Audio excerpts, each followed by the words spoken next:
Bom, vamos lá. Bom, como toda parte de cirurgia, o que é mais importante para um cirurgião é a anatomia, né? Então, a gente são várias etapas que são importantes, né? O controle de asepsia e antisepsia, para evitar a infecção, que a gente já viu, né?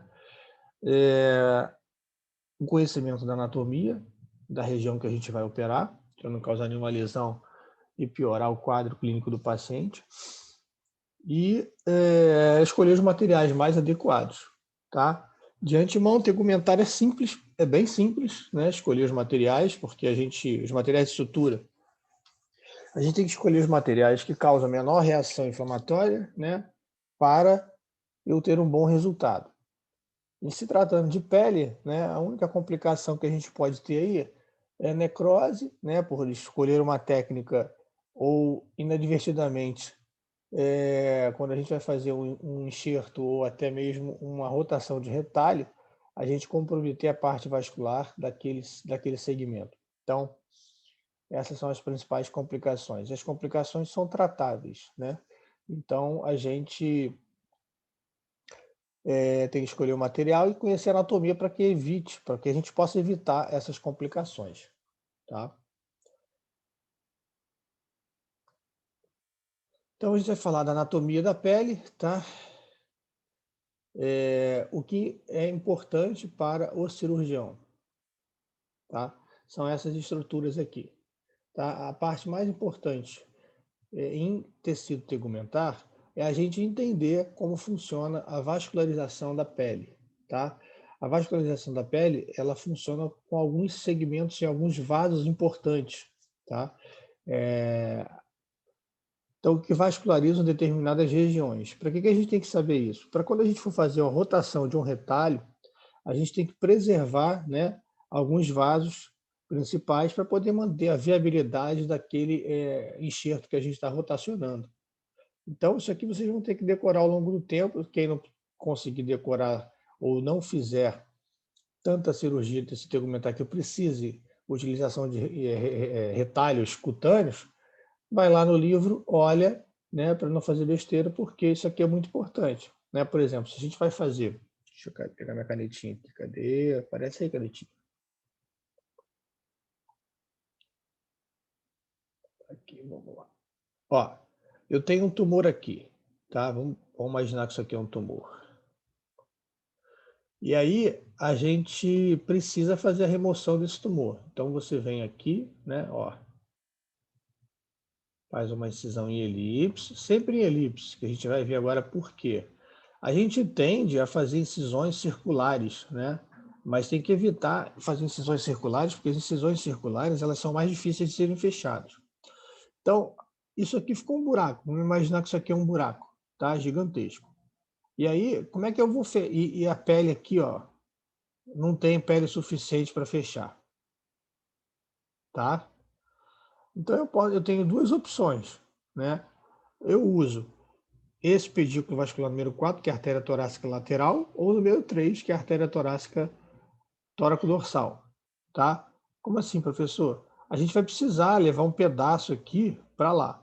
Eu escolheria aqui, porque aqui no pescoço tem mais pele, né? E é bem vascularizado. Deixa eu escolher outra cor aqui para fazer um enxerto. Escolher um verdinho, que é a cor da esperança. Então, o que a gente faz? A gente vem aqui, ó, né? Ó. Na verdade, eu tenho que medir essa região, tá? Vamos supor aqui que deu 5 centímetros, tá? Esse espaço aqui, né? Ele tem que cobrir essa região, tá? Então ele tem que ser igual ou maior do que essa região. Então você vai rotacionar esse pedaço para cá, tá? Então assim, quando você fizer essa rotação, você tem que garantir que aquele segmento que você está rotacionando, ele seja vascularizado por alguma artéria principal. No caso aqui, é a artéria tóraco-dorsal, tá? Então, a gente vai garantir que o enxerto fique viável, né? A gente cola ele aqui. Aí como é que você vai fechar esse buraco que vai ficar aqui? Aqui está sobrando pele, aqui está faltando, né? Porque aqui a gente tirou um pedaço. Por que ele está sobrando? Porque aqui tem bastante pele aqui no pescoço solta, né, para dar mobilidade. Então, no máximo que você tem que fazer é divulsionar essa parte aqui. Divulsionar é cavucar, na verdade, né? Divulsionar é abrir com a tesoura, a gente vai ver isso aqui, para soltar essa pele e essa pele se fechar aqui. Tá? Então vai ficar um quadrado aqui e depois a gente vai ver como é que a gente fecha um retalho, um defeito quadrado. Tá? Tem diversas técnicas. Por incrível que pareça, gente, quando a gente está falando. Essa é uma das aulas mais importantes, porque vocês vão pegar mais aí na rotina, são tumores cutâneos de castração. Né? Então, a aula de sistema reprodutor e sistema tegumentar são uma das mais importantes. Porque às vezes aparecem coisas bem pequenas, né?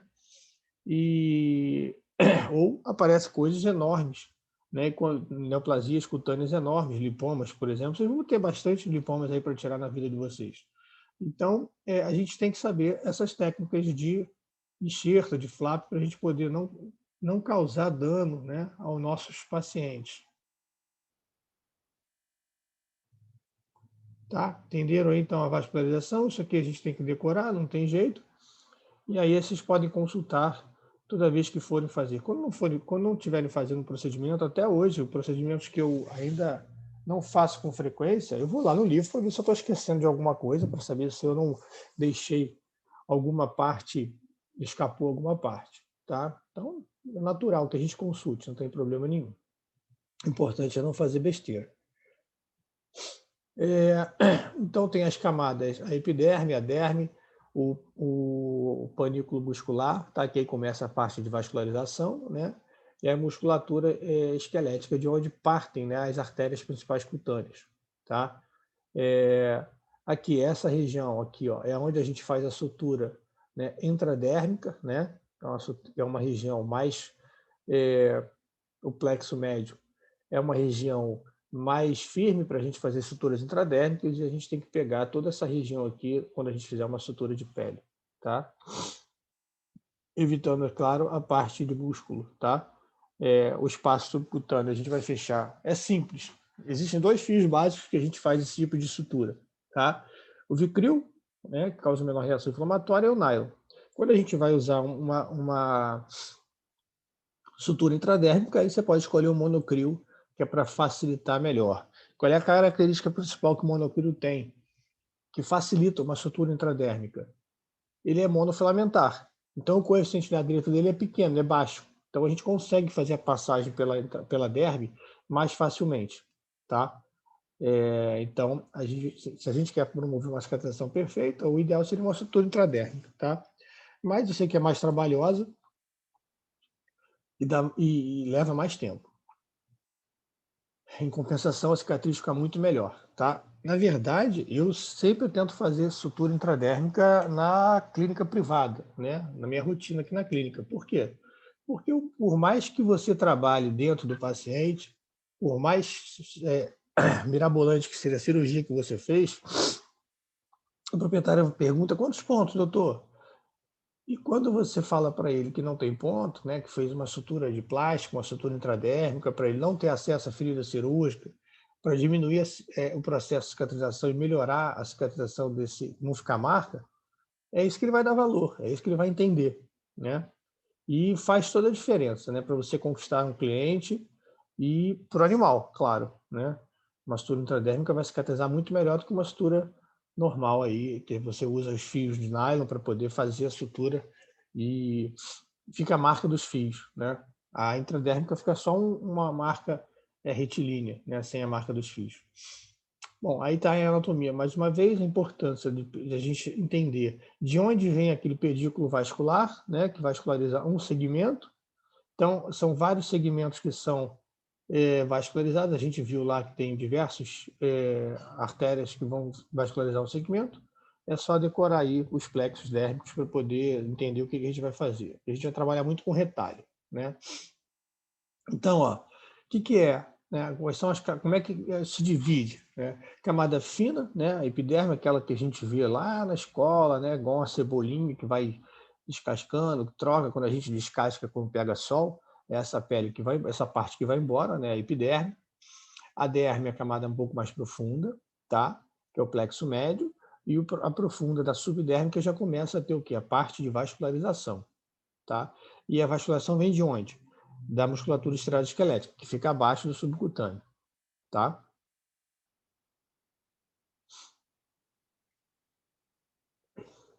Bom, para que a gente entenda de cicatrização, a gente precisa de uma engrenagem muito... sem esses 3 fatores, sem essa engrenagem, a cicatrização não ocorre, né? Fibras colágenos, reticulares e elásticas. Ela é que vai dar sustentação, aí elas trabalham de maneira juntas. Se a gente faltar um desses mecanismos, a gente não vai ter uma cicatrização eficiente. E quem tem deficiência desses mecanismos, né? São pacientes mais velhos, né? São pacientes que têm doenças hormonais, hiperadreno, hipotiroidismo,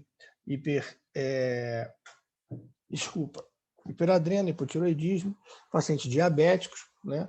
Eles têm deficiência de cicatrização, porque esse mecanismo ele começa a ter falha. E paciente desnutrido, né? Paciente que se alimenta mal ou come baixa teor de proteína, ele vai ter uma deficiência de algum desses fatores, principalmente do colágeno, né? E não vai, quer dizer, vai ter uma dificuldade na cicatrização, tá? Isso, então, a gente tem que levar em conta, tá? São os fatores externos que influenciam diretamente na cicatrização.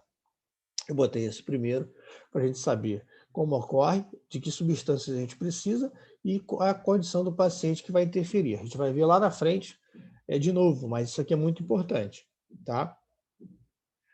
Se eu tenho lá no meu hemograma um paciente que está com a albumina baixa, vai atrapalhar a cicatrização? Vai. Como vai atrapalhar uma série de coisas. Vai aumentar a formação de seroma, vai ter mais edema? Vai, né? Porque a viscosidade do sangue está menor, vai ter mais extravasamento de líquido.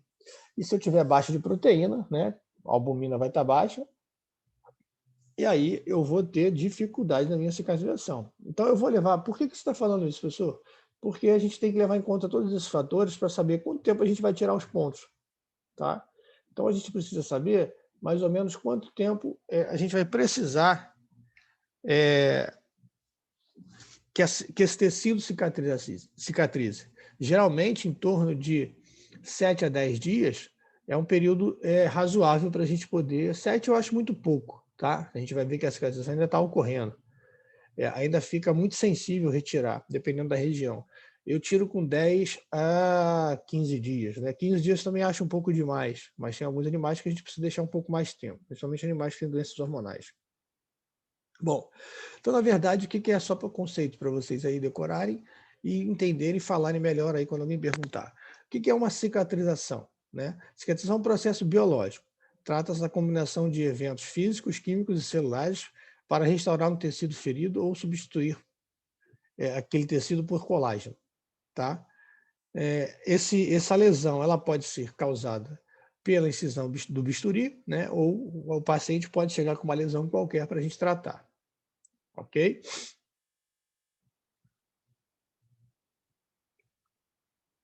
Bom, quais são os estágios, tá, da inflamação ou da cicatrização? Vamos falar da cicatrização, porque senão vocês vão confundir com o estágio que a inflamação é o primeiro estágio aí. Né? Assim que a gente corta, já começa a ter inflamação. Desbridamento ou debridamento, tá? Reparo e maturação. Então, essas 4 fases são importantes aí para que ocorra uma cicatrização de forma adequada. E eu preciso entender quais são os fenômenos que ocorrem em cada fase dessa, porque é aí que vocês podem atuar. E a gente vai poder atuar sabendo o que ocorre em cada fase e nos preparando para fazer a atuação, entendendo os mecanismos que ocorrem em cada fase. Tá? Então, vamos lá. O que ocorre na fase quando... 2 perguntas que vocês têm que ter na mente o que ocorre na fase inflamatória e quando ocorre essa fase inflamatória. Tá? Essa pergunta vocês têm que ter o tempo inteiro na cabeça. O que ocorre e quando ocorre. Tá? Então, a fase inflamatória ela ocorre imediatamente a uma lesão, quando ocorre uma lesão. Tá? Ocorreu uma lesão, a fase inflamatória começa. Bom, o que começa a acontecer numa fase inflamatória? Você cortou, primeira coisa que o organismo que acontece, sangramento, né? Então o organismo vai se preparar para conter aquele sangramento. Então ele vai liberar uma série de substâncias, tá, para promover aquele controle, aquela parada de sangue que está saindo daquela região, né? Deixa eu fazer um desenho aqui para a gente poder... Canetinha. Bom, então vamos lá. Você cortou, né? É mais fácil eu fazer de outra forma. Espera aí, que eu sou um péssimo desenhista.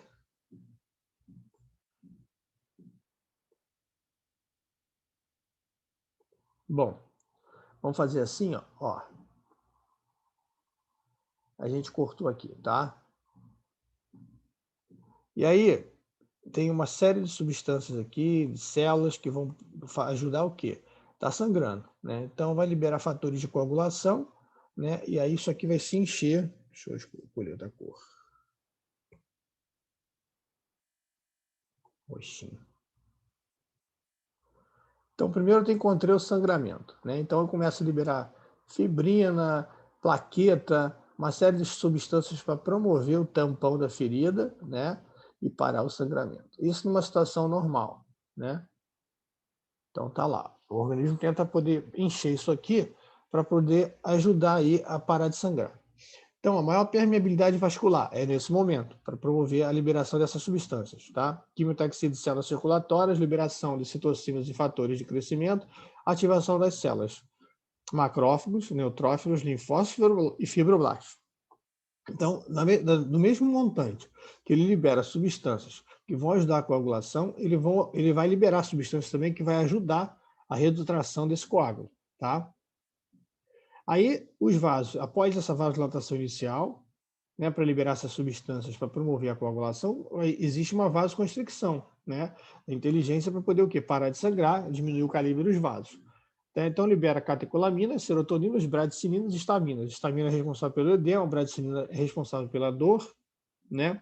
Catecolaminas pela reação inflamatória, serotonina pela sensação que a gente vai ter aí de aumento ou de potencialização de dor. A bradicinina é a principal, né? A principal substância que a gente vai ser responsável pela dor da região. A estamina vai ser responsável pela vasodilatação e edema, né? Então, isso ocorre durante 5 a 10 minutos e depois dilatam, permitindo extravasamentos de quê? De fibrinogênio e elementos da coagulação.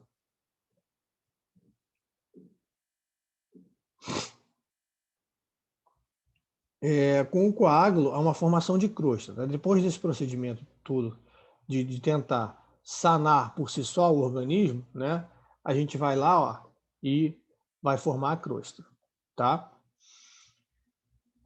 Se nós tiver em uma cirurgia, o que a gente normalmente faz? Quando a gente corta, né, a gente coagula todos esses vasinhos que estão sangrando, ajudando aí a entrar direto nessa fase aqui, ó, né, para contrair, né? Então a gente vai lá, não tem sangramento, parou o sangramento, né? E evita a formação de crosta. Por quê? Quando a gente tem a formação de crosta numa ferida aberta, o organismo vai ter que limpar essa crosta, que aí entra nessa fase aqui de liberação de todos esses macrófagos, né, neutrófilos, linfócitos, para quê? Para promover a fase de limpeza, que é a próxima fase.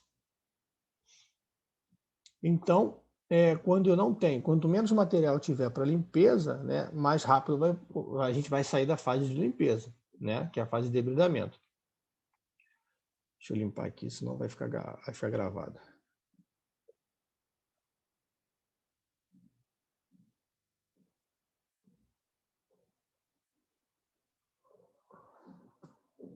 Então, a gente entra na próxima fase, que dura de 6 a 12 horas, tá? Aquela fase inflamatória é imediatamente a lesão, e aí a gente entra na fase de 6 a 12 horas, que é a fase grave, tá? Eu até coloquei em primeiro lugar aqui neutrófilos e monócitos, que na verdade é a fase de quê? De fagocitose.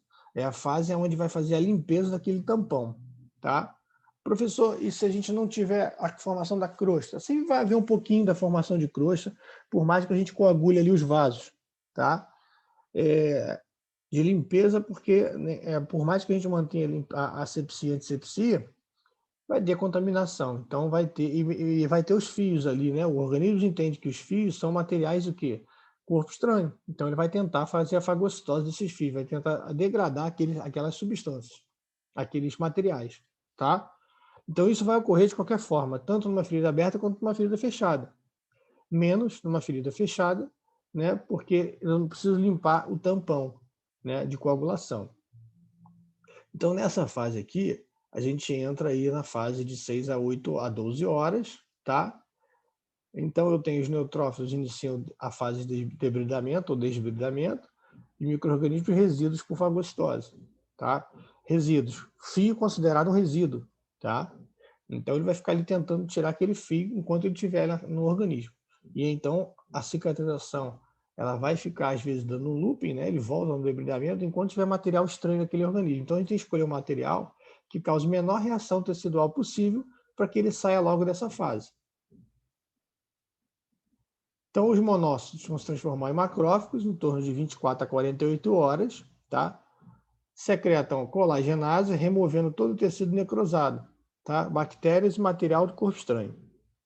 Também secretam fator de crescimento fibroblastos, interleucinas e as células estimulam as angiogêneses. Existe uma série de células e de fatores bioquímicos que acontecem nessa região, que para o cirurgião a gente deve saber lá, você já deve ter dado em patologia clínica ou anatomia patológica, né? Interleucinas, os linfócitos, que tipo de linfócitos atuam nessa região, mas eu não vou precisar cobrar disso de vocês aqui, que eu acho muita informação. Eu quero que vocês decorem o básico, que é isso aqui. E, na verdade, é isso aqui, ó. Que momento, né, a gente usa, como é que eu posso atuar nessa fase? A gente normalmente usa aquelas, não sei se vocês já ouviram falar, na pomada chamada colagenase. Alguém já ouviu falar? Vão participar da aula? Eu acho que eu já ouvi falar assim. Né? Quando a É gente para tem, debridar? quando a gente tem uma ferida que não fecha, os pontos abriu, o nego vai lá e passa colagenase. Não é isso? Isso. Aí eu vou te explicar o seguinte, cara, vocês vão entender como é que é importante, né, a gente conhecer. Colagenase já diz o nome, né? É a colagenase, que é uma enzima, né, para remover todo o tecido necrosado. Se os pontos abriram, não tem tecido necrosado, não tem nada para fazer a limpeza daquela crosta, adianta você passar colagenase?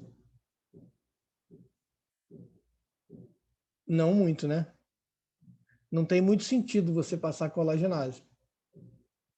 Por quê? A colagenase é quando tem a formação de crostas, é para feridas abertas. Quando a ferida é aberta e você precisa dar uma ajuda para o organismo a fazer a limpeza da ferida, aí sim você passa uma colagenase. Ah, tem a colagenase com clorofenicol, então passa uma pomada que tenha clorofenicol, né, na sua base, porque a colagenase não é uma pomada barata e a colagenase não está fazendo efeito nenhum numa ferida limpa, né, numa ferida sem crosta. Ah, aquela mastectomia que foi feita enorme, está cheia de casquinha na ferida. Aí sim você pode passar colagenase para ajudar. Mas está cheio de casquinha na ferida porque as bordas da ferida não foram aproximadas de maneira adequada, né? Então você pode passar colagenase, claro, tá? Mas entendam que a colagenase ela serve para quê? Para remover tecido necrosado. Então, queimaduras, e fase inicial da ferida, você pode ajudar essa fase logo no início. Ou você passa logo no início, ou então não precisa nem passar no final. Se o animal abrir o ponto e tiver aquela lesão bonitinha, não vai adiantar de nada a colagenase, né? Então, é isso que vocês têm que entender, né? Às vezes, uma aluna... São coisas bobas, né? Uma aluna no passado perguntou: professor, meu animal fez uma remoção de um nódulo cutâneo e formou um abscesso. Eu coloco água quente, coloco compressa de água quente. O que é bom colocar o gelo, né? A gente tem que entender quais os fenômenos que estão acontecendo. Para que você quer colar? O que causa água quente numa ferida? Né? Colocar um compressa de água quente. Vai fazer vasodilatação, correto? No calor, os corpos se dilatam. No frio, os corpos se contraem. Eu preciso de fazer vasodilatação naquela localização? Às vezes sim, que é para liberar o quê? Ó, vamos voltar aqui um slide.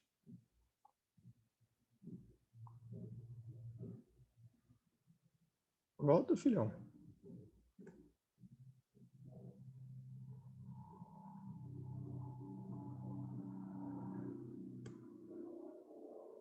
Apontador. Ih, deixa eu tirar isso aqui, senão vai ficar, e aí vai dar complicação depois. Borracha. Aqui, ó. Então, como é que eu escolho, né? Ó, os vasos se contraem, né? por 5 a 10 minutos, depois permite extravasamento de fibrinogênio, depois se dilata, né? Você quer ajudar a fazer vasodilatação ou vasoconstricção? Isso tudo você tem que entender em que fase inflamatória está aquela ferida. Você tem um abscesso, eu preciso de quê? Eu preciso fazer o quê? Vasodilatação para que essas substâncias aqui, ó, sejam liberadas, as substâncias que vão fazer a limpeza da ferida, mesmo que tenha passado dessa fase. Você tem que dar uma ajuda para o organismo a liberar essas substâncias, né? Os neutrófilos que vão fazer o quê? A limpeza e fagocitose dos resíduos. Abscesso é degeneração de bactérias, são bactérias que estão naquela região. Então, eu tenho que liberar os fatores que vão ajudar a combater essas bactérias. Então, eu preciso fazer uma vasodilatação. Agora, eu tenho uma ferida que formou seroma, né? Tá com seroma, eu vou fazer o quê? Eu vou fazer calor ou vou fazer frio? Eu vou fazer frio, né? Vou colocar compressa de água gelada para poder o quê? Fazer vasoconstricção e parar de formação de seroma, né? Além de ter que drenar, às vezes, em muitos casos, a gente precisa drenar de seroma. Então, há coisas básicas que a gente tem que tentar entender o que eu preciso naquele momento ali, né? Então, em vez de ficar pensando, porque fulano fez isso, fulano fez aquilo, eu tenho que entender o que acontece na minha ferida para eu saber por que eu estou usando determinadas substâncias ou determinados materiais, né? Calor, compressa, laser, o que eu vou usar? Por exemplo, o uso do laser. O uso do laser em feridas para ajudar a cicatrização, o que o laser promove? Alguém sabe? Como é que o laser ajuda a cicatrização? Que está na moda agora, usar laser para caramba, ozônio. Você sabe do que essas terapias ajudam numa cicatrização, como ocorre? Alguém tem ideia?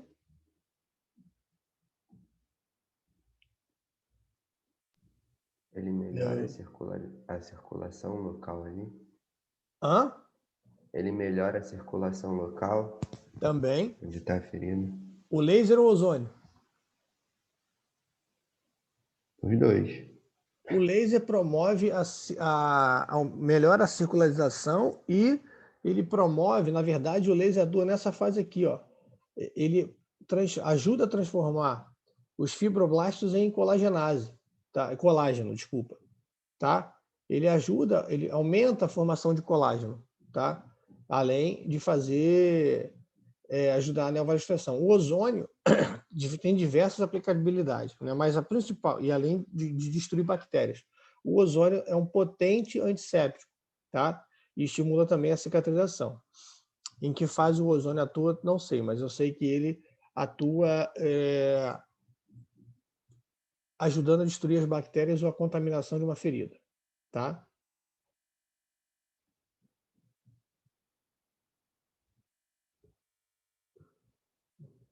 Vamos lá, filho, passa. Então, depois da fase de debridamento ou desbridamento, a gente entra na fase de reparo, né? Que é a fase de preparação aí para a ferida entrar em cicatrização. Início de 3 a 5 dias. Então, jamais tirar ponto com 5 dias, porque ainda está nessa fase o quê? De reparo, né? Então, os macrófagos ajudam a formação de fibroblastos, tá? Assim como das citocinas, as citocinas. À medida que aumenta a quantidade de colágeno, reduz a quantidade de fibrina, né? Então, colágeno, quanto maior a quantidade de colágeno, menor a quantidade de fibrina. Tá aumentando assim, colágeno, a força de tensão da ferida, né? Colágeno tipo 1, que é o maduro, e o colágeno tipo 3, que é o imaturo, né? Então, quem que vai dar sustentabilidade à ferida? É o colágeno tipo 1, tá?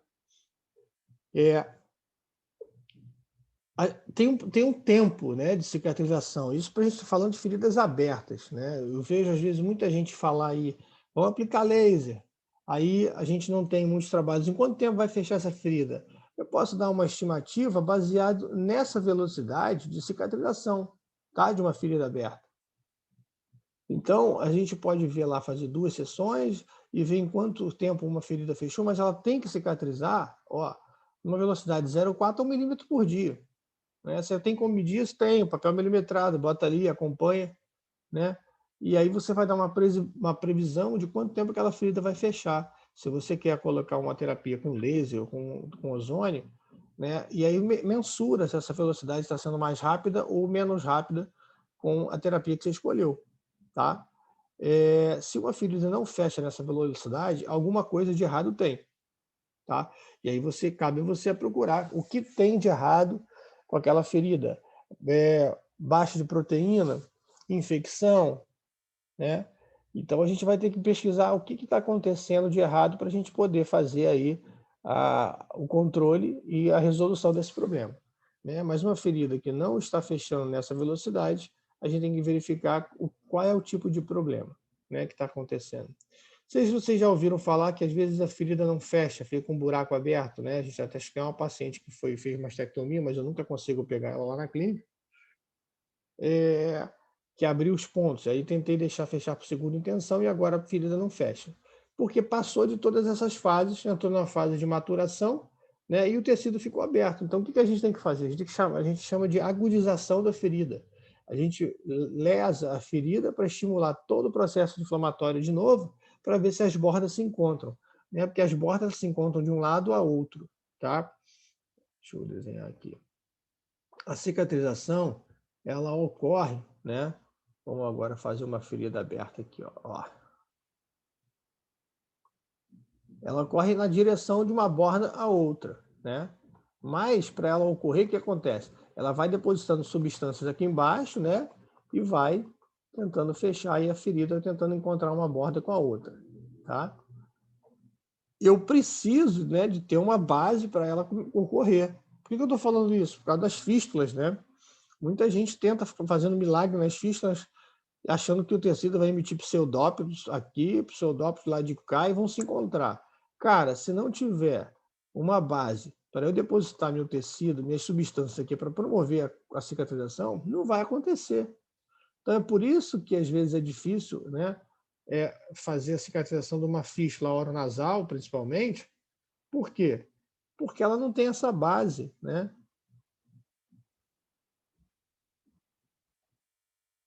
Ela é uma ferida, deixa eu desenhar aqui daquela forma ali, né? É um buraco, né? Deixa eu desenhar na outra visão para vocês entenderem.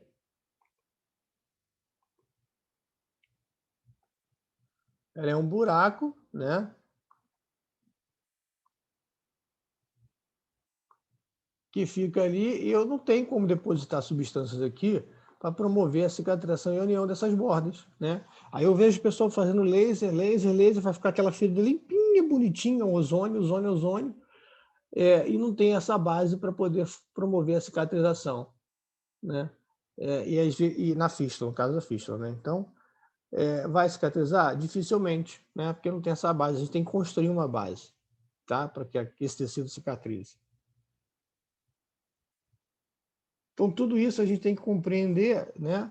De inflamação para tratar de uma ferida, tá? Então, a gente tem que entender o que acontece em cada situação, qual é o período que cada situação, cada lesão ocorre, cada fase ocorre, né? E quais as substâncias estão envolvidas em cada fase. Tranquilo até aí? E aí a gente entra na última fase, que é a fase de maturação, tá? Maturação começa assim que o colágeno é depositado, né? Então, ela já começa a maturação lá na fase na fase anterior, né? Da fase de reparo, porque o colágeno é depositado de 3 a 5 dias, né? Mas ele não vai se tornar maduro imediatamente, ele vai começar a amadurecer ali esse colágeno, né? Então, ó, de 17 a 20 dias após a lesão. O que é importante a gente saber, ó? A força tense nas primeiras semanas é apenas 20% da força final. E ele não vai recuperar 100%, ele recupera no máximo 80% da sua força original, tá? Então, isso é importante porque aquela ferida vai ser preenchida por tecido de colágeno, né? De reposição, e isso nunca vai... Já acabou a bateria no computador, tá? Bateria viciada. Então, isso não vai... porque tá a luz, está puxando a luz. Isso não vai... Então, a gente não pode tirar ponto antes de 10 dias, de 15 dias, né? E tem que ter cuidado ainda, né? Após, deu alta, tirou os pontos, o animal pode ter vida normal? Pode, mas com restrições, né? Principalmente em áreas de articulações ou de movimentação, tá? Porque a ferida ainda pode abrir, ela não está madura o suficiente, tá? Ela está com apenas 20% da sua força final, tá? Olha aqui, ó, nas 3 primeiras semanas. Ah, professor, então por que não deixa com ponto? Porque o ponto é um corpo estranho, né? E o organismo vai ficar tentando aí, retardando a cicatrização, mantendo lá naquela fase de debridamento, né? Então tem que tirar para poder evoluir e maturar melhor, tá? Porque enquanto tiver corpo estranho ali, vai ficar secretando substâncias que vão tentar degradar aquele material, tá? Então a gente tem que procurar o equilíbrio, né, entre essas alterações que ocorrem em cada fase, tá? Então a gente tira de 7 a 10 dias os pontos, eu tiro sempre com 10 dias, 7 eu acho muito pouco, tá? Às vezes na faculdade por uma questão de logística do proprietário, que a gente está lá uma vez por semana, então às vezes eu não estou lá com 10 dias, então eu peço para tirar com 15, tá? Que é bem próximo da 17 a 20 dias. Tranquilo até aí? Tranquilo, né? Só uma questão de decorar mesmo. Os fatores que afetam, né, do hospedeiro, a cicatrização. Animais idosos, que o metabolismo vai estar reduzido, né? Eu tenho mais deficiência aí de substâncias que vão facilitar a minha cicatrização, isso no modo geral, né? Se eu tenho uma deficiência, por exemplo, de proteína, vai diminuir a formação do colágeno, metabolismo, animais que têm hipotiroidismo, animais que têm hiperadrenocorticismo, diabéticos, insuficiência renal, doenças hepáticas, onde estão todos os fatores de coagulação, quer dizer, a maioria dos fatores de coagulação, um animal desnutrido, né? Então, todo o estado, quando a gente faz aquele pré-operatório, para verificar todas essas condições. Se o animal tem condição de quê? De promover uma cicatrização ideal, tá? E a gente tem que levar em conta também, pessoal, o tipo de trauma que a gente vai causar no paciente, né? Existe cirurgia de médio, pequeno, médio e grande porte, né? Uma cirurgia de grande porte provavelmente é uma cirurgia que vai causar muito trauma, tá? Então, aquela história que o pessoal, dá para fazer isso, dá para fazer aquilo, tudectomia, né? Que o cara quer fazer castração, quer fazer um corpo estranho, quer aproveitar a anestesia e limpar tártaro. Cara, é muito trauma para o organismo absorver, né? Onde tiver lesão, vai estar acontecendo essas alterações todas. Então, se o animal é mais velhinho, a gente tem que ter um pouco de mais cuidado, né? Porque, de repente, ele não vai ter reservas orgânicas para atender tanta lesão que a gente está causando, tá? Sem contar que tem, por exemplo, o pessoal adora fazer limpeza de tártaro com castração. Aí eu vejo lá, faz a castração primeira, cobre o ferimento e aí vamos fazer a limpeza de tártaro, achando que está protegido. Porque a limpeza de tártaro com ultrassom, né, ficar aspergindo o sorinho, a água que a gente coloca ali para não esquentar através da vibração ultrassônica a ponta do ultrassom, e aí você vai espalhando bactéria pelo centro cirúrgico todo. Mas aí o cara acha que é malandro e aí acha que cobrindo a ferida ele está resolvendo o problema, né? Só que essa disseminação também é feita via hematogênica, né? Então, e existem bactérias que têm tropismo por reações por locais inflamados, né? Você não cortou? A inflamação começa imediatamente após o corte. Então, mesmo você cobrindo, lá dentro vai ter uma reação inflamatória por via hematogênica. Então, é preferível não fazer ou não arriscar, né? Porque você vai levar bactérias da boca, que são bactérias altamente contaminadas, do tártaro, para a ferida cirúrgica que você fez o procedimento, por exemplo, uma castração, tá? Então a gente deve evitar. Tomar cuidado com animais mais velhos, porque o metabolismo vai estar reduzido, né? Animais desnutridos, doenças hepáticas por causa de fator de coagulação, por isso que a gente normalmente, quando faz hemograma e avaliação bioquímica, a gente está avaliando essas condições do doente para saber se não vai ter alterações de coagulabilidade. Animais hiperadrenos corticismo. O que acontece? O que é o hiperadrenocorticismo? O animal tem a produção de cortisol aumentada. De que maneira isso influencia na cicatrização? Pô, o cortisol é o quê? Corticoide natural do próprio animal. Né? A gente tem que ter muito cuidado em usar anti-inflamatório ou corticoide num processo de cicatrização, porque a cicatrização é normal, a inflamação é um processo normal de uma cicatrização de ferida. Né? Quando a gente usa um anti-inflamatório para controlar a dor, por exemplo, a gente pode estar atrapalhando esse processo inflamatório, né? A gente está inibindo essa cascata de inflamação, na verdade. E isso é um mecanismo natural do animal. Quanto que a gente inibe? quando a reação é demais, né? Quando a gente causa uma lesão demais, quando a gente tem muita manipulação. Ah, professor, então o que a gente pode usar para o pós-operatório? Dipirona, se não estiver segurando a dor, a gente pode usar aí um tramal, né, que não atua diretamente no local da lesão, né? Vocês já viram como se controla a dor? Existem 3 mecanismos de controle da dor. Vocês já viram esses 3 mecanismos? Lembra ou não? Em farmacologia, vocês deram isso? Vocês estão com sono, gente? O que está acontecendo Não com lembro vocês? não, professor. Então, vou explicar porque isso é extremamente importante para definir. Vamos lá. Eu tenho só uma cabeça, acreditem, tá? Isso é uma medula. Aí a parte torácica são as, né? Parasimpático, simpático. E eu tenho aqui, ó, vamos desenhar uma patinha aqui, ó. A patinha, aqui é o rabo, outra patinha. Bom, a gente tem 3 lugares de mecanismo de controle da dor: central, medular e local. Tá? Vamos imaginar que tem uma lesão aqui. Tá? Você fez uma retirada no nódulo cutâneo. Os anti-inflamatórios atuam onde? Central, medular ou local? Os AINES. Vocês sabem, não? Lembra? Vocês têm que saber isso. Isso aí tem que ter sido decorado. Já esqueceram, né? O anti-inflamatório atua inibindo em que substância, gente?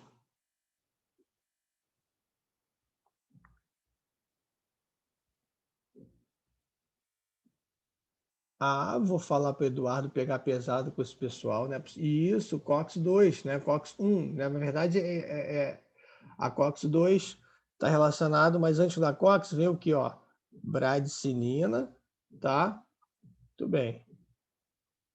Ó, bradicinina e prostaglandina, tá? Lá, a síntese do ácido araquidônico. Então, ó, ela vai bloquear a síntese de prostaglandina, né? Impedindo aí a progressão da bradicinina, que a bradicinina é que causa dor local.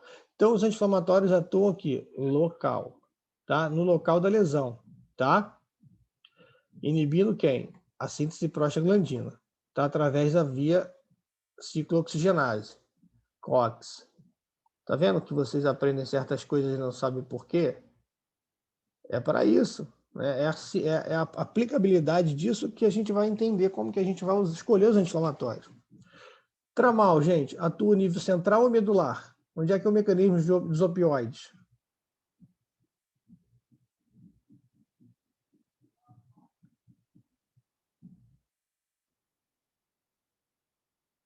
E aí? Alguém? Alguém? Não?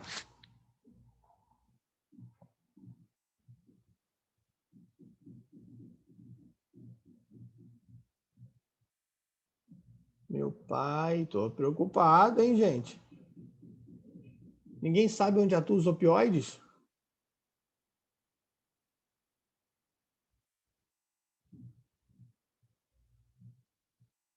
Ô, Jesus. É medular, né, gente? É na medula óssea. Aqui, ó. Desculpa, na coluna, aqui, ó. Lâmina dorsal, medula óssea não, tá? Pelo amor de Deus. Ó, deixa eu desenhar aqui, ó. É o H medular. Pode acreditar que isso aqui é um H medular. A medula passa aqui no meio. Ó, aqui em cima tem uma coisa chamada... Lembra receptores Mi, né? Ó, é lâmina dorsal, tá? E eles vão modular a dor aqui pelos receptores. Aí é Mi. Não dá para escrever, não. Peraí. Tá muito feio esse Mi.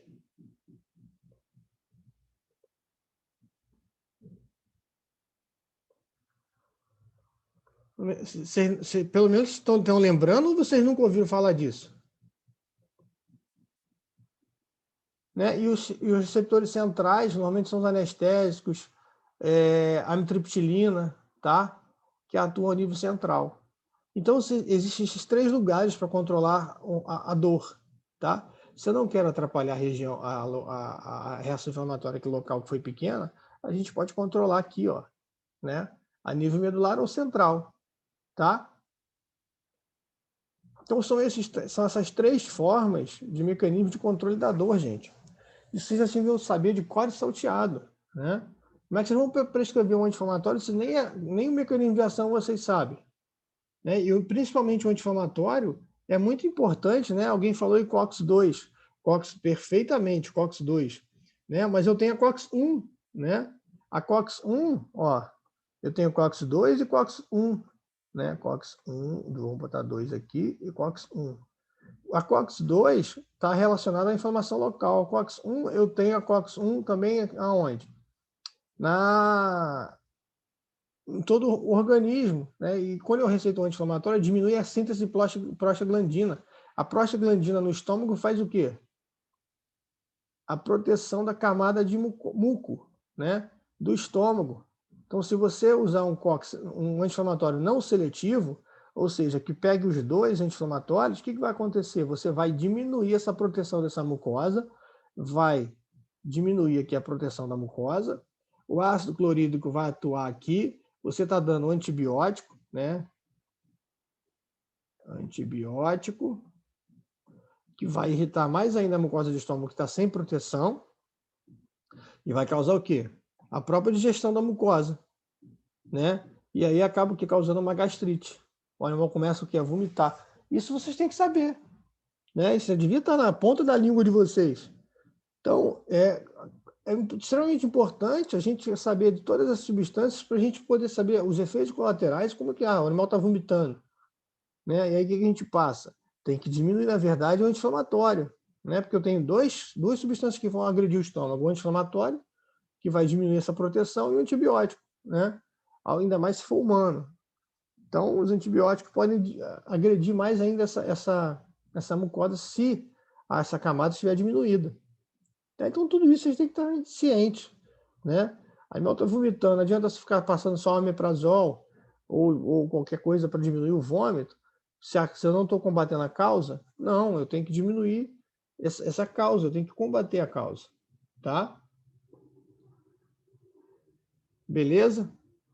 Ficou claro tudo isso aí? Tá vendo? São conceitos, ao tempo que a gente passou aqui discutindo isso, são conceitos que vocês já deviam estar na ponta da língua para a gente entender o que a gente vai usar aí no pós-operatório, tá? Então, falei tudo isso por causa do hiperadenocorticismo, que é um anti-inflamatório natural que vai inibir tudo isso. Só que o corticoide, ele inibe todas as reações inflamatórias do organismo. Tem reações inflamatórias que são interessantes. A gente vai ver isso em patologia mais profundo, tá? Então, já vai decorando isso. Quando tiver em patologia cirúrgica, a gente vai precisar desses conceitos mais profundamente. Insuficiência diabética. O diabético faz o quê? Aumento, né, da insulina, né? O animal está sempre com a insulina alta, da glicose, baixa de insulina, que o pâncreas está com esgotamento das ilhotas de Langerhans, produção de insulina, tá? O que a insulina faz? Ela bota a glicose para dentro da célula.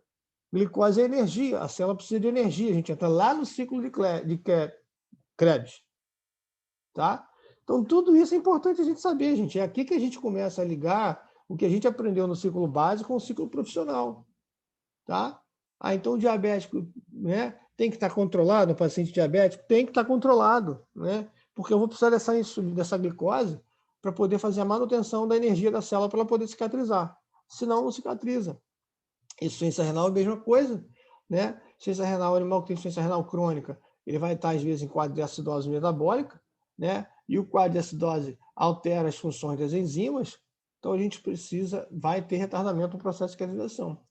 Isso a gente está falando de pele, mas isso funciona para todos os organismos, tá? Um intestino, uma bexiga, uma hepatectomia, uma esplenectomia, tá? Então tudo isso vai estar alterando o processo de cicatrização. Então a gente tem que entender de que maneira para a gente poder restaurar a condição desse paciente para a gente poder submetê-lo a uma cirurgia, tá? Características das feridas que afetam a cicatrização. Na verdade, características externas, né? Material estranho na ferida, né? São os fios dos implantes. Por isso que a gente tem que escolher um fio adequado e os fios mais adequados para fazer cirurgia de pele. Subcutâneo, a gente usa Vicryl, né? Se quiser usar o monofilamentar, melhor ainda, mas ainda é caro. Mas quem puder usar, pode usar, que é menos reativo. E os nylons para poder fechar a pele. Cuidado com o pessoal que faz a ortopedia, porque os implantes também são materiais considerados corpos estranhos. Então tem que usar um material de boa qualidade que cause menor reação tecidual.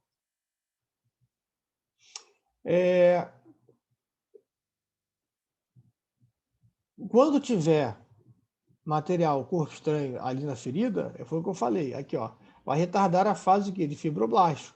Por quê? Ele vai ficar tentando degradar ou destruir aquele corpo estranho que está ali na ferida, tá? Infecções também alteram aí o quadro de cicatrização, porque é uma ferida que vai estar sempre contaminada e o organismo vai estar sempre tentando combater essa infecção ou limpar essa ferida. Aquecimento permite a cicatrização mais rápida, né? Então a gente pode cobrir a ferida para poder promover um aumento de temperatura e promover aí uma cicatrização mais rápida. Então por isso que a gente cobre ou não cobre? Cobre.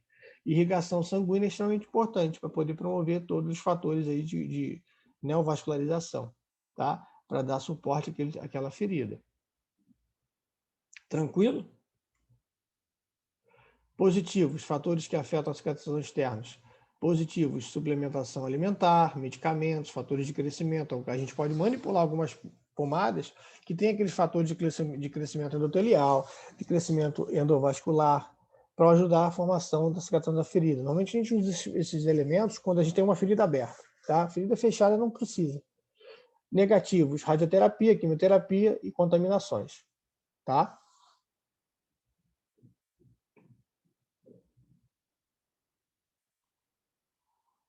Tratamentos de feridas abertas ou superficiais, né? Cubra temporariamente da ferida. A primeira coisa que a gente tem que fazer, desculpa, está em ordem invertida, é tricotomia e antisepsia da área ao redor da ferida, né? Aquele pelinho entrando dentro da ferida não é bom, né? É um corpo estranho, a ferida entende que aquilo ali é um corpo estranho, mesmo sendo pertencente ao próprio paciente, né? Mas é um corpo estranho na ferida e o organismo vai ficar tentando limpar. Então a gente tem que fazer primeiro a tricotomia da região. Passar uma oxigenada no ferimento sem fazer tricotomia é serviço mal feito, né? Então a gente tem que fazer uma tricotomia da região, faz a antisepsia, tá? E aí sim a gente vai fazer cobrir a ferida para evitar novo traumatismo e nova contaminação. Quando eu tenho uma ferida aberta ou tem tecido corpo estranho e a gente quer ajudar a cicatrizar, às vezes a gente vai precisar fazer o debridamento, né, do tecido morto. Tudo que tiver necrosado naquela região, a gente vai ter que tirar.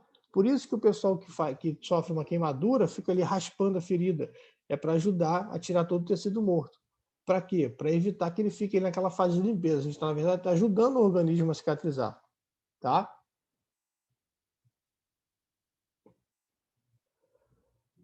Antibiótico que a gente deve usar de acordo com a classificação de feridas. Lembra? Limpa, limpa contaminada, contaminada e suja. Então essas são as 4 classificações importantes. Então a gente vai preferir fazer um antibiótico uso profilático. Normalmente a gente usa por praticidade ceftriaxona ou uma cefazolina, né, para poder aí ajudar a profilaxia da infecção. Profilaxia é quando a gente faz antibiótico 30 minutos antes. Então isso agora vocês vão ter que ter em mente, tá? Qual o tipo de fio, qual a via de acesso e qual a profilaxia da infecção que a gente deve usar. Isso para todas as cirurgias que vocês fizerem a partir de agora, né? A gente tem que entender profilaxia da infecção, qual antibiótico 30 minutos antes, qual o tipo de fio que a gente vai usar naquele procedimento, qual a via de acesso que a gente vai fazer. São esses componentes que são as perguntas que vocês vão responder em todas as questões de provas aí quando a gente fala do subsistema. Então, no caso de pele, a gente pode usar uma cefalexina que pega bem pele, tá? 30 minutos antes, de acordo com a classificação da ferida. A gente viu lá atrás. A gente tem aí algumas medicações tópicas, né? Antibióticos tópicos, fumadas com antibiótico de triplação, antibiótico fúngico, que são as quadridermes da vida, dermolene, né? Tem corticoide, tem antibiótico e tem antifúngico. As sulfastiazida de pratas, que ajudam ainda também no processo de cicatrização, nitrofurazonas antissépticos. A maioria dos medicamentos tópicos aí na veterinária usa gentamicina. A gente tem que tomar cuidado aí com essa gentamicina para pacientes geriátricos, né? agente que promove a debridação enzimática, que é o tipo a pomada colagenase. Né? A gente já sabe em que fase a gente pode usar colagenase. Né? Tem crosta, a gente pode usar. Não tem crosta, não vai fazer efeito nenhum se a gente usar uma colagenase. Soluções de lavagem, né? Clorexidina normalmente é o que a gente mais usa, o iodo, povidona, né? O povidina, na verdade, a gente usa bastante, né? Por quê? Porque a ação do povidina é mais efetiva do que o clorexidina, lembra? Qual é a diferença do clorexidina para o povidina? Tempo, né? E o povidina pega o quê? Esporos, né? O clorexidina não pega esporos. Como o cachorro tem muito problema de fungo, né? Por causa do pelo, tinha cápsula tonsurante, tinha cápsula ectotrix, endotrix, tem diversos tipos de fungo, então pode ter contaminação por fungo. Então a gente dá preferência aí ao quê? Ao iodo povidona, tá? Algumas substâncias com EDTA, tá? Para diminuir aí aquela crosta e ácido acético. E aí eu acrescentaria até a oxigenada quando tem a formação de crosta, para ajudar aí a destruição daquela crosta, tá? Querem um intervalo ou querem ir direto?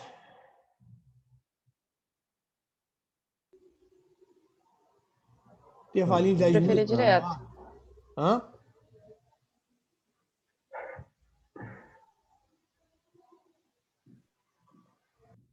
Direto? Tá beleza, então vamos direto. Pode ser direto.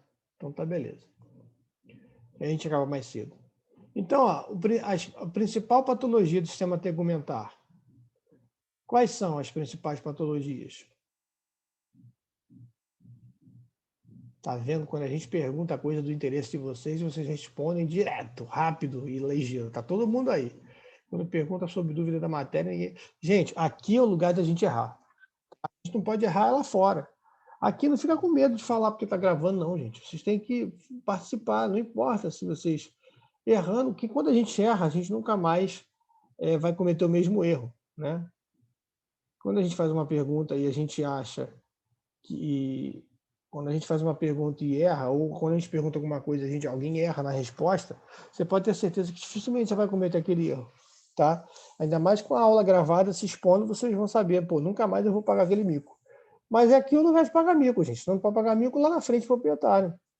Então, assim, não fica com medo, não. Pode falar bobagem. Não tô aqui. A gente não está aqui para julgar ninguém, embora ser humano julgue todo mundo. O seu professor não vai julgar vocês, não.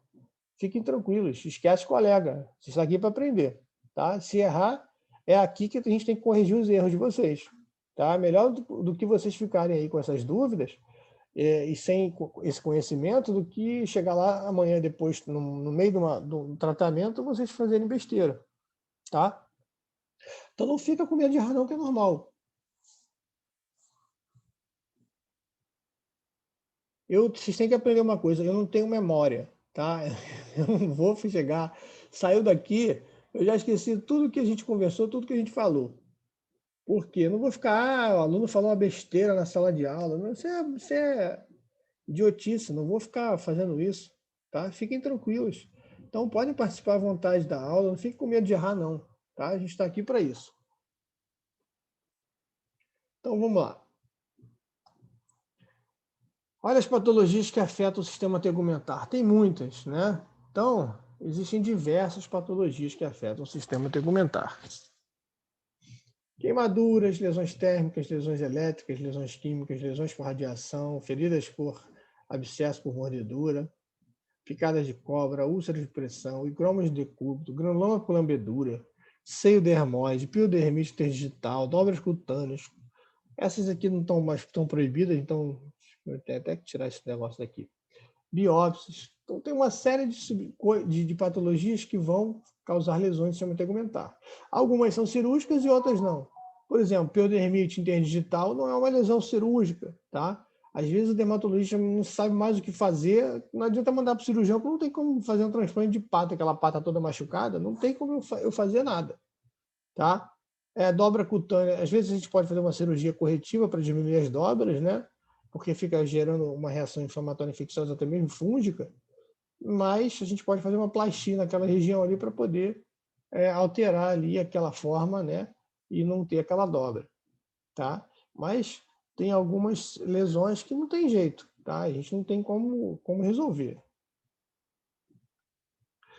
Então, a gente vai começar a falar. Primeira técnica, tá? E mais simples que a gente tem de ajudar a fechar uma ferida é o alívio de tensão. Quando a gente faz uma incisão, tá? Primeira coisa que a gente tem que fazer é o quê? É divulsionar. A primeira coisa que a gente, quando corta, a pele abre, tá? Isso é a tensão daquela musculatura, daquela região. Quando a gente faz uma incisão de uma neoplasia em elipse, tá? A gente tem que sempre procurar fazer em elipse, que é a maneira mais fácil de, por mais redondinha que seja a lesão, nunca faça em circular, porque é mais difícil fechar a ferida, tá? Sempre em elipse. Então a gente tem que fazer o quê? Ó? Divulsionar, né? Pensa numa coisa, toda vez que a gente vai precisar fechar uma ferida, às vezes a gente vai precisar abrir ela mais para poder diminuir a tensão, né? Ou fazer novas incisões para poder fechar aquela ferida. Parece louco, né? Mas é verdade. Né? E aí a gente tem padrão de sutura. Né? A gente tem o mais seguro são os pontos o quê? Os pontos simples. Tá? Então, por isso que a gente usa sempre pontos simples na pele. E arrebentou um ponto, eu tenho a segurança dos outros. Tá? As suturas internas podem ser feitas com pontos simples ou com pontos contínuos. Tá? Eu dou ponto contínuo porque, lembra lá, o ponto contínuo deixa menor quantidade de material. Se deixa menor quantidade de material, eu vou ter o quê? Menor reação inflamatória. Tá? Então, a gente fecha subcutâneo e depois fecha a pele. Tá? Por que a gente fecha subcutâneo? Para evitar a redução de espaço morto, porque tudo isso aqui que foi descolado vai propiciar a formação de seroma. Então, a gente tem que o quê? Fechar esse espaço morto. Tá? Com exceção, gente, dos retalhos que a gente roda. Tá? Porque você fechar o subcutâneo é capaz, em toda a extensão do retalho, você pode fechar próximo ali às bordas. Tá? Mas se você fechar esse retalho em todo o espaço, você vai comprometer a vascularização. Tá? Então, eu prefiro, às vezes, deixar um espaço para poder drenar entre um ponto e outro, ou até mesmo deixar um dreno. E depois você vai fazer a sutura de pele, tá? Com nylon. Quando eu tenho uma tensão maior, a preferência para fechar essas suturas é o quê? É ponto em 4 apoios. Então, é ponto X, Donat, U. Ok? X, Donat e U. Ok? X, Donat e U. Então, quando eu tenho uma tensão maior,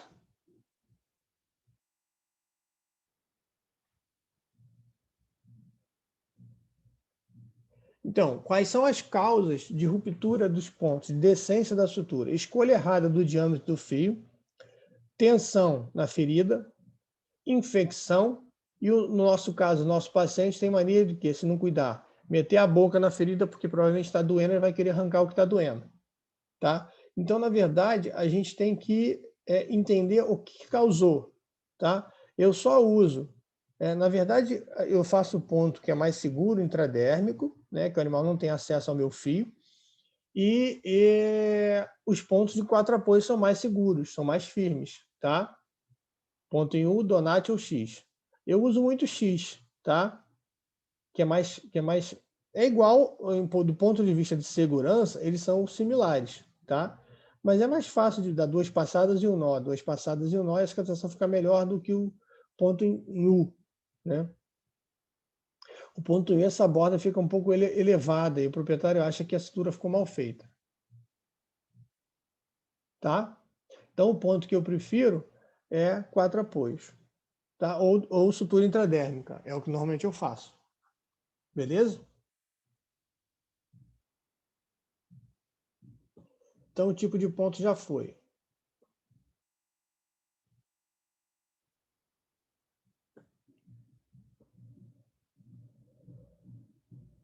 Então, como é que eu previno a aba de orelha, orelha de porco, né? Que são essas lesões?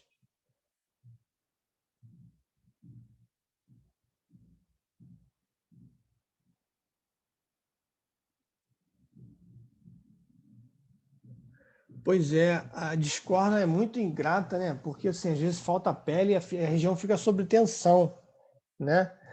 Agora, por que a bezerra estourou os pontos, esfregou na parede? Porque estava doendo, né?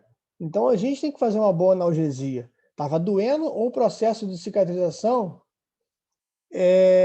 coça, né? Principalmente nos 3 primeiros dias, que coça bastante. Então, a gente tem que controlar o processo de inflamação ali naquela região, né? Então, a gente tem que tomar cuidado, tá? Aí, a gente tem que tentar identificar o que aconteceu. A analgesia foi fraca, né? Olha lá, estourou no 3º dia. São os 3 dias que mais coça, né? O 3º dia é o pior dia que tem, que a ferida está ali tinindo de estamina, né? E aí a gente está coçando, quer coçar de qualquer jeito a ferida, e pode ser dor também, né? O animal a gente não sabe. Então tem que fazer um bom anti-inflamatório ali para segurar aí essas reações, tá? Porque ponto sozinho, se a gente usar a técnica correta, eu sei que descorna às vezes, né? A gente tira, dependendo da raça, tem muito pouco tecido para fechar, né?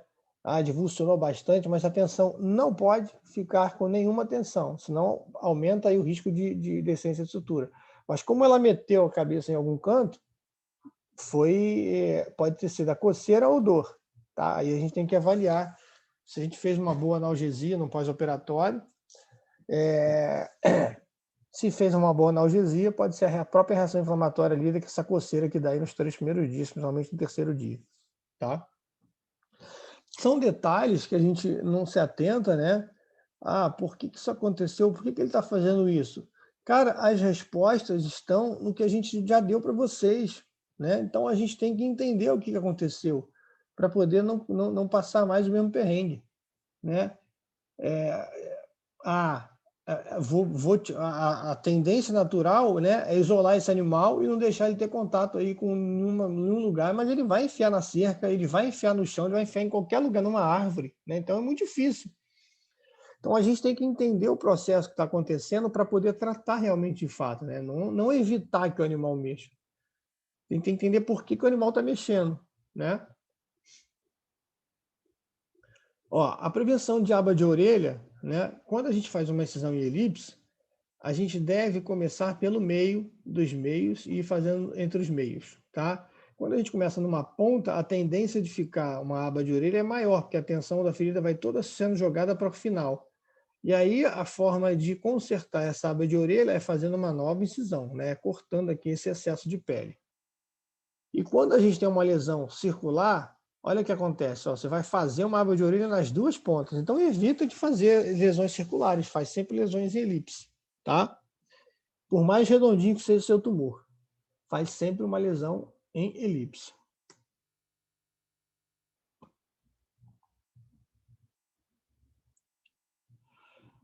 Aí a segunda técnica, a primeira técnica é o quê? É o relaxamento, né? Somente. Aqui a gente faz uma incisão de relaxamento. Tem várias maneiras, né? A gente pode fazer, por exemplo, aqui está mais perto da prega, né? Da região do vazio, para grandes animais, para pequenos animais, gente. Ô meu pai, como é que é o nome disso aqui? Alguém ajuda o velho aí. Em grandes animais é o vazio. Em pequenos animais, como é que é o nome? Daqui a pouco eu lembro. Mas essa região aqui tem mais excesso de pele, tá? Então essa região aqui é primária. Se você não conseguiu por relaxamento, você vai fazer uma nova incisão onde está sobrando pele, tá? E aí você vai puxar e aí vai divulsionar essa região aqui para poder fechar, tá? Porque aqui tem sobra de pele, ok? Outra maneira é fazendo vários buraquinhos, tá? A maneira B é C, tá aqui, ó. C. A outra maneira é você fazer uma incisão em V, né, e fechar em Y, tá vendo? Ó, vem fechando em Y, tá? Para promover o relaxamento da primeira. Aí começa a dificultar um pouquinho mais, né? A gente chama de Z-plastia, né? A gente faz um Z aqui embaixo e inverte as bordas, tá vendo? Essa vai para lá e essa vem para cá. E aí sobra a pele aqui, a pele fica mais frouxa, tá? Então, isso aqui é o básico, tá, gente? É o basicão que vocês têm que saber. Não tem jeito, tá?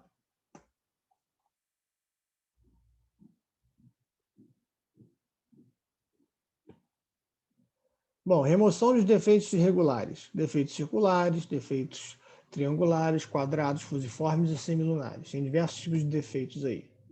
Então, vamos ver como é que a gente pode fechar esse defeito. Então, defeito circular, a gente viu lá, né?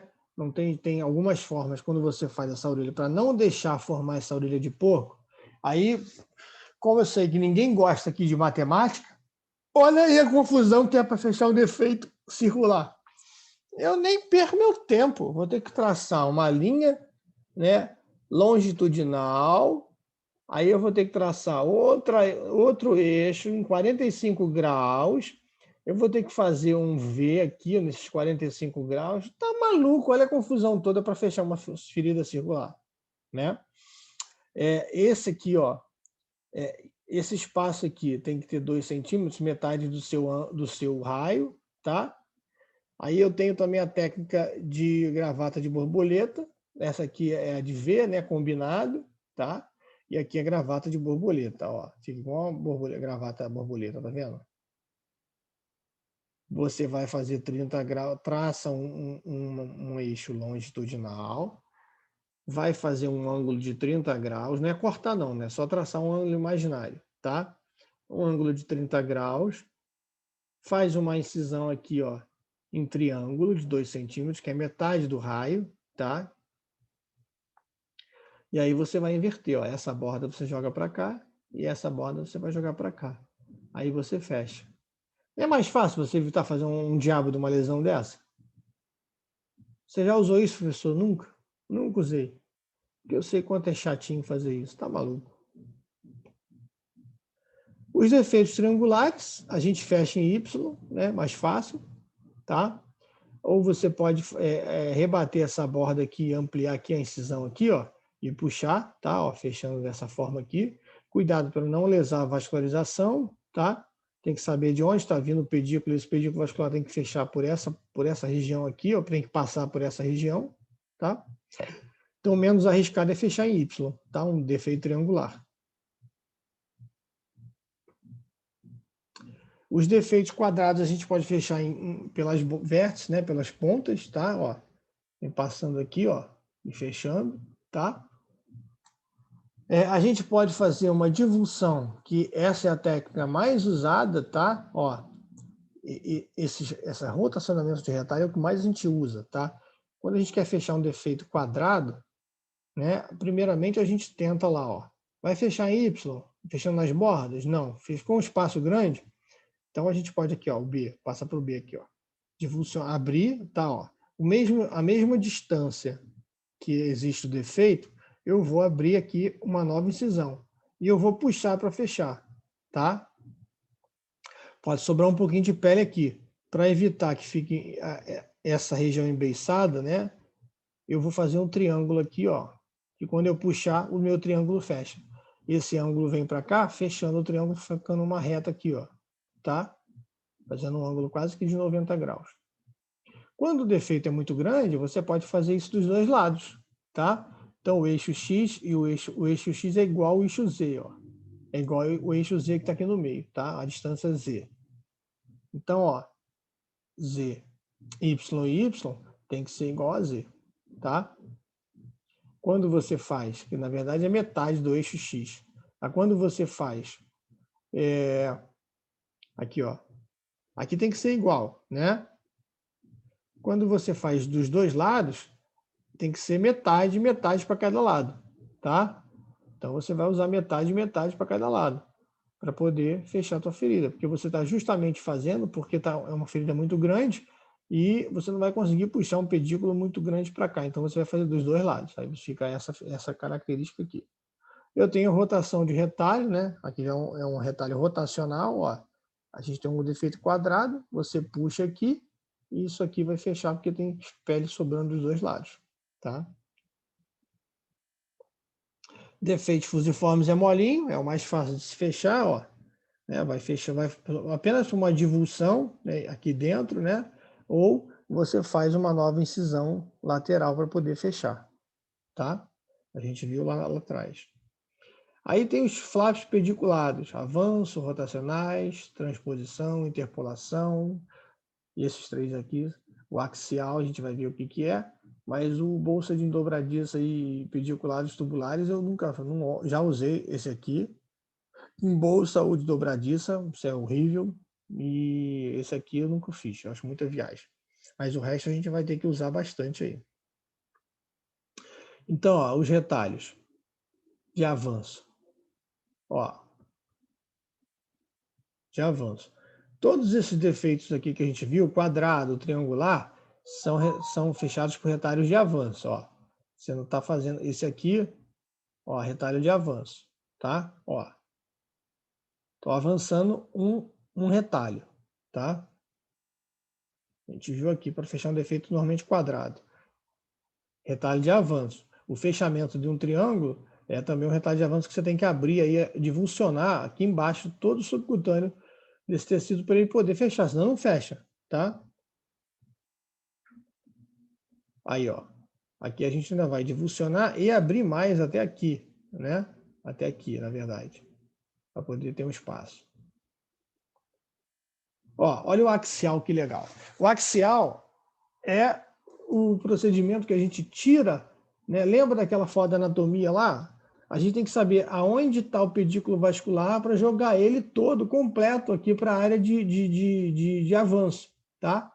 Então, o axial, ele vem com o pedículo vascular, tá? Então, a gente tira um pedículo específico de uma região e joga para cá. Essas imagens são do meu colega Jorge Castro, tá? É um excelente cirurgião, aí, principalmente de áreas oncológicas e reconstrutivas. Então, olha só, aqui é um mastocitoma, né, ó, grau 2. Então, o mastocitoma, a gente sabe que a gente tem que tirar uma área muito grande, né, de 3,5 centímetros pelo menos, né, e aí olha o buraco que fica na pata anterior esquerda. A gente não consegue fechar. Então, o que você faz? Faz uma incisão, lembrando que essa incisão tem que ter o mesmo tamanho, né, o raio dela tem que ser igual, né, ao pedículo que a gente vai implantar, lá, ó. Daqui puxa para cá, olha lá como é que fica. Tem que ficar bem soltinho. Aqui tem excesso de prega por causa da dobra cutânea aqui, né? Do flanco, desculpa aqui, ó, região do flanco, lembrei. Em grandes animais, do flanco se chama vazio também, né? Então, olha aqui, ó. Aqui vai ter excesso de pele, né? Então, eu vou conseguir fechar com tranquilidade, ó. Olha lá. Ele fechou aqui e fez um enxerto bonitinho aqui, tá vendo? Aí são os macetes. Imediatamente após a ferida, ele bota gelo para fazer vasoconstricção para diminuir a formação de seroma de edema, né? Olha como é que fica o resultado 14 dias depois de pós-operatório. Bacana, né? Muito bacana. Existe aí mais padrões axiais que a gente vai usar principalmente em tumor de mama, tá? Aqui a gente faz uma plastia em W, tá? Tá vendo aqui, ó? Para tirar a cadeia mamária bilateral, ó. Olha aqui, ó. Você vai fazer uma plastia em W. Por quê? Fica um M de cabeça para baixo aqui, ó. Tá vendo? Na parte torácica, a gente tem duas opções. Ou tira um pedículo axial aqui do cotovelo e joga para cá, ou faz essa aqui em W, tá? A gente tira, corta em W e fecha em V, tá vendo? Eu gosto de fazer assim, porque a gente já ia precisar tirar essa pedaço cutâneo aqui, ó, tá vendo? Fizemos um manchete, tá vendo? Aqui, ó. Abrimos uma lesão aqui, igual o que o Castro fez, só que para a parte de dentro, tá? Jogamos aqui para dentro da mama, ó. Isso tudo aqui veio para cá, ó. Olha aqui, ó, suturadinho. Deixa eu tirar aqui porque eu tô em cima com o meu vídeo, ó. Olha lá, ó. A gente tirou esse quadrado da coxa, tá vendo? E jogou para cá, ó. Então esse quadrado veio para cá, fechou, né? Quando a gente faz uma mastectomia bilateral, na frente a gente tira em W e atrás tira em V. E aí às vezes aqui atrás não tem pele suficiente para fechar. Então, olha só como é que ficou direitinho. Eu não posso deixar essa região sob tensão muito grande, tá? Então eu vou tirar um retalho quadrado, né? Aqui tem um pedículo vascularizado. Eu vou tirar um pedículo vascularizado e jogar para essa região, tá? E aí eu tenho uma cicatrização bem feita. Beleza? Entenderam esse procedimento?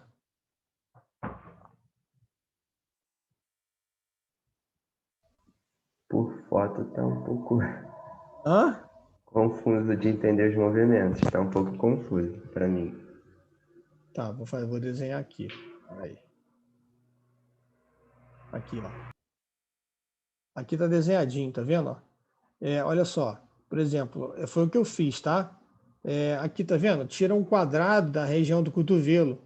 É uma opção para fechar uma mastectomia daquela ali. A gente tira dos dois lados, tá? A interpolação, na verdade, é quando a gente usa dois retalhos axiais, tá? Fazendo uma interpolação. Ó, se eu tivesse tirado aqui só um quadradinho aqui do cotovelo, ó, olha lá, ó, ele tirou um quadrado aqui, o que eu fiz lá. Deixa eu desenhar aqui.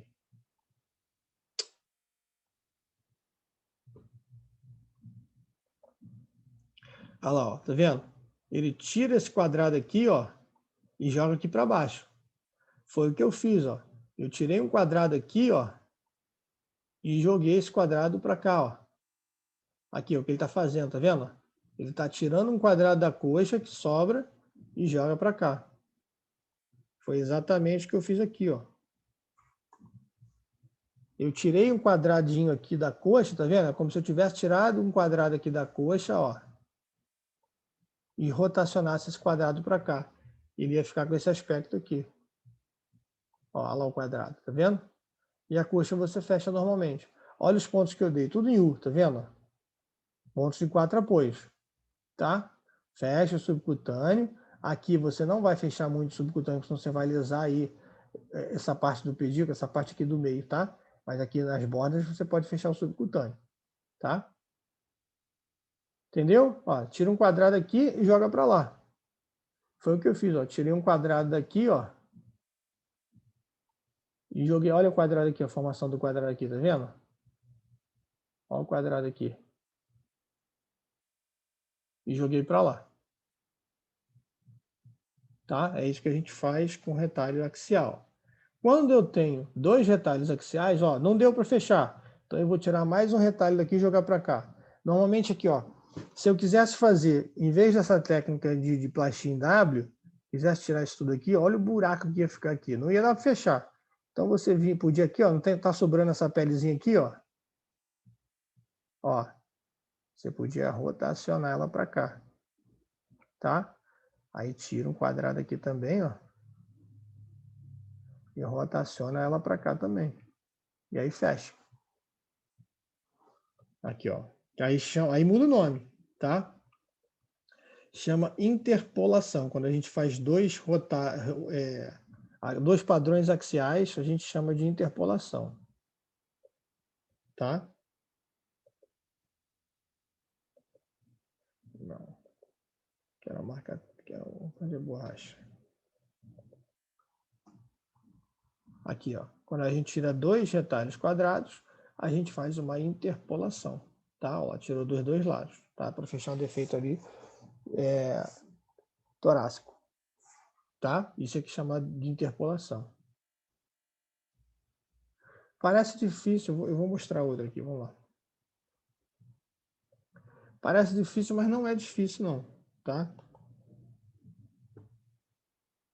Ó, bolsa em dobradiça. Isso eu fiz uma vez num gato para nunca mais fazer. Né? Quando eu tenho defeitos na extremidade, não tem pele para fechar, ou eu levo um enxerto livre e fecho naquela parte que a gente vai ver já já, ou eu faço uma aqui na região do vazio, né? Não sou de grande, estou esquecendo os termos de pequeno. A gente faz um túnel, né? Enfia a pata do animal ali, espera cicatrizar, depois de 5 a 7 dias você cobre esse defeito, depois tira ali o enxerto, cobre o resto da pata, né? E aí fecha em Y aqui, que é um defeito quadrado. Então, olha lá, ó, como é que ele vai fechar em Y para lá e Y para cá. Ele vai fechar as bordas do quadrado, tá? Cicatrizou, fecho, tá? E aí eu refaço depois aquela ferida ali. Pedículos pediculados e tubulares, aí eu acho muita viagem, eu nunca fiz, mas é uma alternativa para aqueles defeitos cutâneos aqui de cotovelo, que não fecha, aquelas úlceras de cotovelo, né? Você faz um defeito aqui, ó, faz um tubo e depois joga ali pro cotovelo, cicatrizou, você corta e fecha bonitinho, tá? É uma alternativa tubular. Mas eu acho tão viagem que eu nunca fiz na minha vida. A gente tem os flaps padrões miocutâneos, né? Aí só pode ser normalmente feito aqui onde tem o grande dorsal, tá? Levar ele com um pedaço do músculo, que aí a gente garante a vascularização daquele tecido, tá? Eu tenho os flaps também compostos, que vão de músculos mais profundos, tá? O músculo, o grande dorsal é bem superficial, né? Um músculo que está bem em contato aí com a pele, mas a gente pode levar faixas musculares inteiras que vascularizam aquele segmento para o meu enxerto, tá? Então, são flaps compostos. Os flaps omentais, aí você tira um segmento do omento, cava um túnel por baixo para vascularizar aquele segmento, quando não tem segmento vascularizado. O omento rapidamente vasculariza aquele segmento e depois você vai ter que fechar esse buraquinho que você deixa para passar o aumento ali no abdômen. Então, é mais complicado ainda. E tem os enxertos livres, tá? O enxerto livre, ele vem avascularizado. E aí você abre vários buraquinhos para melhorar a cicatrização. Pô, professor, mas como? Porque em vez de cicatrizar aqui só na borda, gente, aquele processo todo que a gente viu de cicatrização, ele vai acontecer em cada ferida dessa que eu coloquei. Cada ferida dessa vai fazer uma neovascularização, vai estimular a vascularização e vai fazer com que o enxerto pegue mais rápido, tá? Então, você tira uma borda, né, de pele, abre vários buraquinhos nela com a lâmina de bisturi, olha aqui, ó. Abre vários buraquinhos, coloca na região do enxerto, fecha a ferida e cada buraquinho desse vai tentar promover uma neovascularização. Olha como é que fica aí o aspecto da ferida. Tá?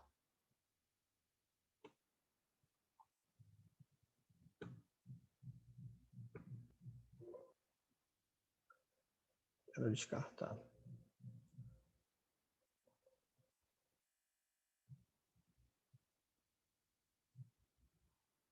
Dúvidas, pessoal?